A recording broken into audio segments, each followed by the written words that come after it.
Praise the lord. ప్రభు అయిన యేసుక్రీస్తు నామంలో మీకు శుభము కలుగును గాక. ప్రభు మీకు తోడయుండి మిమ్మల్ని ఆశీర్వదించి మిమ్మల్ని కాపాడి మీ జీవితంలో తన ఉన్నతమైన సంకల్పం చిత్తము నెరవేర్చును గాక.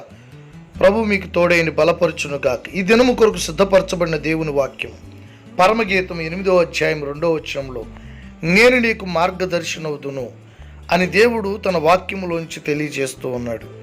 మార్గదర్శనవుదును అని దేవుడే నీ ఎదుటికొచ్చి నీతో మాట్లాడుతున్నారంటే కారణం ఏంటో తెలుసా?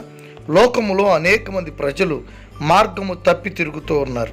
వారి మార్గములలో ముళ్ళ కంచెలు, గచ్చపొదలు, తెలియని ఊబి, అగాధము, కాలుజారి పడిపోయి నష్టపడి కన్నీటిమయమైన జీవితంతో బ్రతుకుతూ ఉండగా, ప్రభువు నిన్ను ప్రేమించి నీ జీవితం క్షేమంగా ఉండాలని, నీ మార్గములో నువ్వు సురక్షితంగా నడవాలని, మేలు కలిగే మార్గములో నువ్వు నడవాలని, సమాధానకరమైన మార్గములో నువ్వు పయనించాలని, పరలోక సంబంధమైన మార్గములో నువ్వు నడిచి దేవుని రాజ్యం కొరకు నువ్వు సిద్ధపడాలని ప్రభువు నిన్ను ప్రేమించి మార్గములో నడుస్తున్న నీకు తానే మార్గదర్శిగా ఉండాలని నీతో మాట్లాడుతున్నాడు.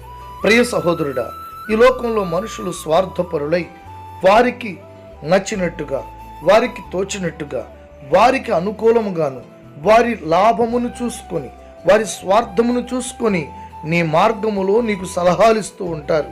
నీ మార్గము నుండి నేను దారి తప్పిస్తారు. నీ బ్రతుకులో ఇప్పటి వరకు జరిగిన ప్రతి నష్టానికి కారణం అదే కదా. ఇప్పటి వరకు కోల్పోయిన ప్రతిదానికి కారణం అదే కదా. ఇకనైనా ఇదిగో దేవుడు నీతో మాట్లాడుతూ ఉండగా, ఆయనే నీకు మార్గదర్శిగా ఉంటానని నీకు చెబుతూ ఉండగా, దేవుని చేతులకు నీ జీవితాన్ని అప్పగించుకో.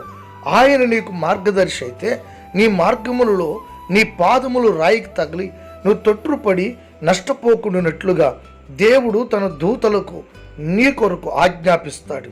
వారు వచ్చి నీ పాదములను ఎత్తి పట్టుకుని క్షేమంగా నడిపిస్తారు.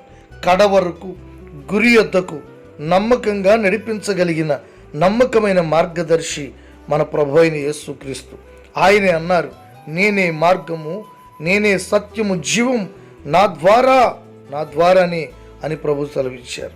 దేవుని ద్వారా, ఆయన మార్గము ద్వారా, ఆయన మార్గదర్శిగా ఉండగా ఈ లోకములో నువ్వు క్షేమంగా ఉండడమే కాదు, నిత్యత్వంలో కూడా నువ్వు ప్రవేశించగలుగుతావు. నిత్య నరకమును తప్పించుకోగలుగుతావు. నా ప్రియమైన దేవుని బిడ్డ, ఈరోజు నీ జీవితంలో అనారోగ్యానికి కారణం, అప్పులకు కారణం, ఆవేదనకు కారణం మార్గములో నడిపించువారు లేకపోవటం వల్ల, మార్గదర్శి సరైన రీతిగా నీకు లేకపోవటం వల్ల మన దేవుడు మనకు మంచి మార్గదర్శి, మంచి మార్గంలో నడిపించగలిగిన వాడు.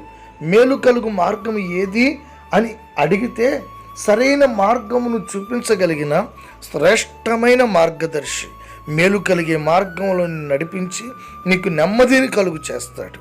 దారి తప్పిపోకుండా, కుడి ఎడములకి వెళ్ళిపోకుండా, వెనకడుగు వేసి జీవితంలో నిరాశ నిస్పృహలకు గురి కాకుండా నీ జీవితాన్ని సన్మార్గంలోనూ మంచి మార్గంలోనూ నడిపించగలిగిన మార్గదర్శి ప్రభు అయిన యేసుక్రీస్తు.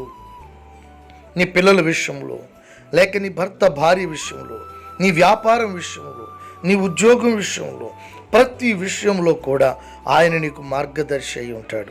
ఎటు నడవాలో, ఎటు నడవకూడదో, ఏం చెయ్యాలో, ఏం చేయకూడదో తెలియచేయగలిగిన ఏకైక శ్రేష్టమైన మంచి మార్గదర్శి మన ప్రభు అయిన యేసుక్రీస్తు. ఆయన నీకు మార్గదర్శిగా ఉన్నంత కాలము నువ్వు వర్ధిల్లుతూనే ఉంటావు. నీ జీవితము చక్కగా పోవు బాటలో తొట్టిల్లకుండా సురక్షితంగా గమ్యం వరకు నువ్వు నడవగలుగుతావు. నా ప్రియమైన దేవుని బిడ్డ, ఇదిగో ఇక నుండి దేవునిని నువ్వు మార్గదర్శిగా ఏర్పరచుకో.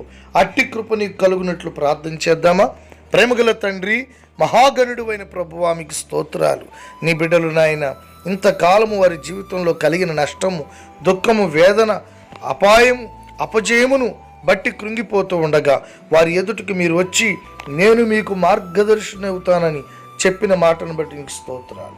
నీ ప్రజలు నాయన నిన్ను మార్గదర్శిగా కలిగి ఉండి చక్కటి మార్గంలో నడిచి గమ్యం వరకు క్షేమంగా చేరుకున్నట్టుకు సహాయం చేయండి.